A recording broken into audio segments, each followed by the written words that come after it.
Beyond karma and destiny. What is karma? What is destiny? Can we change them? Can we go beyond them? This is exactly what we want to talk about in tonight's virtual public conference organized by the Spiritual School of the Golden Rosy Cross. The Golden Rosy Cross is a spiritual school, a school that brings the proposal of a thorough transformation of the human being, of the human being's life through the transformation of his or her consciousness. And the objective of these public conferences, of these virtual public conferences, is exactly to address the fundamental themes of the person that is a seeker of the truth, and has the quest of the truth as the central pillar of his or her life. So welcome to this virtual public conference. So let's start by speaking a little bit about karma. What is karma? You know, every time that someone listens the word karma, normally, you know, there's a negative reaction. There's like a tension in the air, as if, you know, something bad was associated with it. But in essence, you know, karma has nothing bad or even good associated with it. Karma is the name of a universal law, the law of cause and consequence, the law that brings back to us everything that we have started, everything that we have created, all the consequences of all the causes that our consciousness has put in motion in the first place.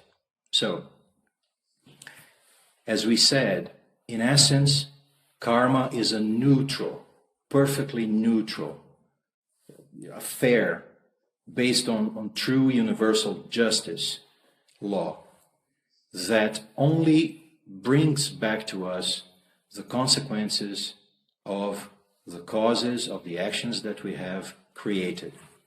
So there is nothing like good karma or bad karma, because this law of cause and consequence is actually the spiral of learning, the law of the spiral of learning that it's utilized by all life waves in the universe. The law of choice, the law of love, of universal love, impartial love. So, karma is the universe in motion. And through the wheels of karma, our consciousness can actually learn all the necessary lessons to go through a fundamental transformation. So after, you know, we talked a little bit about karma, let's try to address the second idea of our theme of tonight, destiny. What is the difference between karma and destiny? Is it the same? You know, it's just semantics. In essence, no. Karma, or let's say destiny, is karma with a twist. And the twist is the reaction of our consciousness. In the moment that we realize that our current state of life is based on identification, is based on a super strong ego identified with itself in a state of life that we normally call an egocentric state of life, we realize that our consciousness tends to refuse the consequences of the actions that we have put in motion in the first place. So we refuse the law of karma. And in the moment that we refuse the consequences of the law of karma, we transform this neutral perfectly balanced law, this universal law, into a personal, vindictive law that we call destiny. And that's where the weight, that's where the burden of this concept of karma and destiny, they come from. They come from our egocentric reaction. They come from the consequences of our identification. And actually, it is our process of identification, our attachment to a point of view that creates this, separatism, that creates this isolation in our state of awareness. In the moment that we identify ourselves with everything that runs through our consciousness, like our thoughts, our feelings, our reactions, and we believe that we are the thoughts, the feelings, and the reactions, what happens to us is that we divide the world. We want a part of it. We want certain results of it, certain consequences.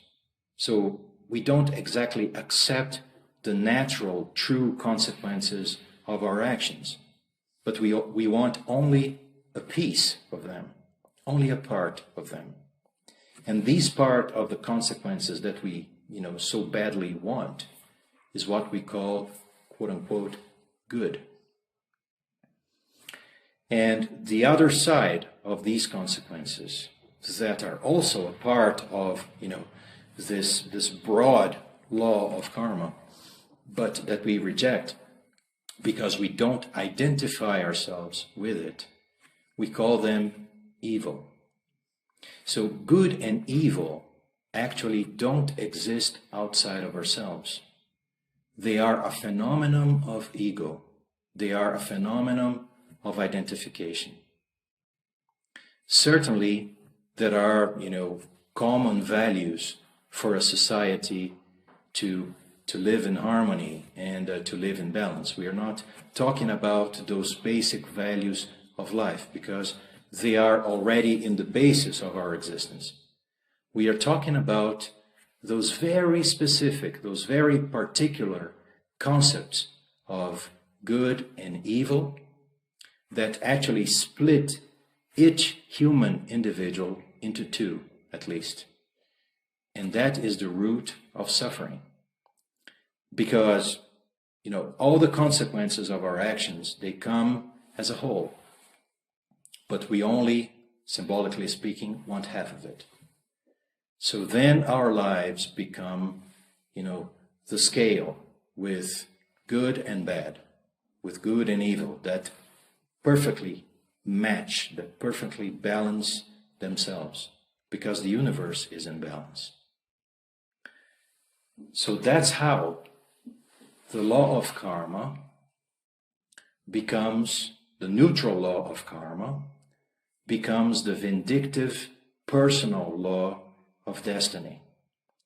And this vindictive law of destiny actually becomes the prison of our own consciousness. And through the prison of our own consciousness, we, live in the world carrying that inner prison, manifesting that inner prison outside of ourselves. And this is what transforms a neutral, absolutely balanced life in our, sometimes, personal hell, where we run from the consequences of everything that we have put in motion ourselves in the first place. So, in front of everything we said, can we go beyond this? Can we escape this? Can we break these rules? Can we transform them? Can we bend those rules? Can we circumvent them? Can we do anything that would allow us to transform our lives? And the answer is quite Quite a strange answer, because it is at the same time yes and no. So let us try to address in the first place the no part. Why is it impossible for us to escape those laws and to change those laws? If we try to transform our destiny by changing the external reality, be it in our families, in our jobs, in our community, in the society that we are in, yes, we can do a lot of things. We can, apparently transform many things in the surface. Because what we are doing actually is we are putting in motion new causes that will bring countless new consequences. And these consequences will come back to us, multiply, 1 to 100, 1 to thousands, because we have actually accelerated the wheels of karma, and because of our identification with a certain point of view, with our egocentric point of view, we will actually have accelerated the wheels of destiny themselves. So it is not by forcing an external change in the big world or in the small world that we'll be able to transform anything at that level. So the answer is not there. We also must say that it is impossible to escape destiny or to transform, this set of things if we try to force a path with our own ego. If we try to use our ego and the powers of our ego to bend or to break those rules. Many, supposedly spiritual paths, they suggest that through the acquisition of hidden occult powers, of, a heightened sense of the subtle worlds, or through the manipulation of magic powers, that we can transform our lives and to free up ourselves from the rules that, draw and define our own inner prison. As we have seen in the attempt to transform the external reality, certainly we can change the inner landscape. We can become more perceptive. We can, have a different relationship or access to the subtle world, like the astral world or the etheric world. We can create some effects in ourselves and in other people. We can even think that we can heal other people. And we can do our utmost, our best, to try to have a positive influence and to change our destiny and to change the way that we live through those kind of methods. But what we are actually doing, again, we are strengthening the points of view of our own ego. We are strengthening our inner perception of what we call good and bad, good or evil. And once again, we end up accelerating the wheels of destiny. And, we have talked about the small wheels of destiny, those that run like clockwork inside of ourselves. But there's also the big wheel of destiny, that is the wheel of life and death.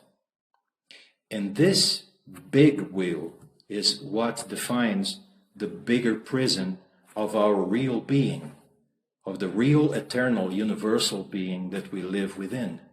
That is the human original microcosm. This original being is tied to this wheel of life and death, to the wheel of reincarnation. until the moment that a human consciousness can understand the law of destiny, transform the law of destiny once again into the pure, original, and balanced law of karma. And through that transformation, free up its consciousness and its life from that inner prison. So now we will try to come to the yes part of our answer. Is it possible to change? Yes, it is. But not through those paths, the external path of a forced transformation outside of ourselves, or through a forced transformation utilizing our own ego as a basis. There is a different basis. There is a different path, a different possibility that can be pursued. And we'd like to finish this introduction by talking a little bit about this path. This path is actually nothing new. This path is the path that has been pointed out to humanity by all the universal teachings, by all the truth, all the original truth that has manifested itself in all times of history, in different nations, for different civilizations, and, different in the surface through their symbols, their mythologies, etc., but in essence, the same. So, speaking about this essence, this path, this original path, indicates that there is a different basis than ego itself that should be discovered in the first place. This basis has had countless different names in the past. We've heard about the rosebud, the mustard seed. In the school we speak about a spark of the spirit spark atom, or the spirit spark particle, or even in today's terms, singularity. So this core instance does not belong to the structure of our egocentric consciousness. It lies beyond it already. And it is the basis for the transformation. It is also the core conscience center in the microcosm, beyond ego, free of ego. So when this consciousness awakens, it touches, it creates an inner calling, an impulse towards the human consciousness. And the human consciousness that has three main centers: the heart, the head, and the hands, or our true life in the world of action. Those three centers of awareness can be transformed by a process of detachment, a process of disidentification with all the thoughts, the feelings, and the reactions that circulate as, automatic cycles inside of our consciousness. And through this detachment, through this new awareness, through this new consciousness, symbolically speaking, through this new soul, it is actually possible then to transform the entire life. So, through the original center, the original consciousness of the microcosm, transform the consciousness of the human being, of the human soul. And through the transformation of the human soul, a transformation of the entire life, of all the vehicles, all the bodies that we have, the material one and the energetic or subtle ones. This is represented by our mental body, our astral body, our etheric body, and even a transformation of the base orientation of our physical body. And in that moment, the wheel of destiny, the wheel of life and death, the wheel of reincarnation can be overcome. Not for this consciousness, for this new soul, this new human being, to escape karma, but to fulfill karma. And fulfilling karma doesn't mean that we'll continue to be victims of destiny. It's something totally different. Fulfilling karma means actually going through this law, this perpetual balanced law in the universe, to become a change agent for all mankind, for all humanity. But to become a change agent, to become someone that can actually, influence in the lives of others, we must go through an inner revolution. And that revolution is the only basis for change. And that's why we have added this Zen proverb right after the title of tonight's virtual conference. And reading that Zen proverb will finish up this introduction and pass on to your questions. So it says, "Look back and nothing will change. Look ahead and nothing will change. Look at you and everything will change." Well, we hope that this very brief introduction has helped frame our discussion. And now we'd like to pass on to your questions or to your commentaries.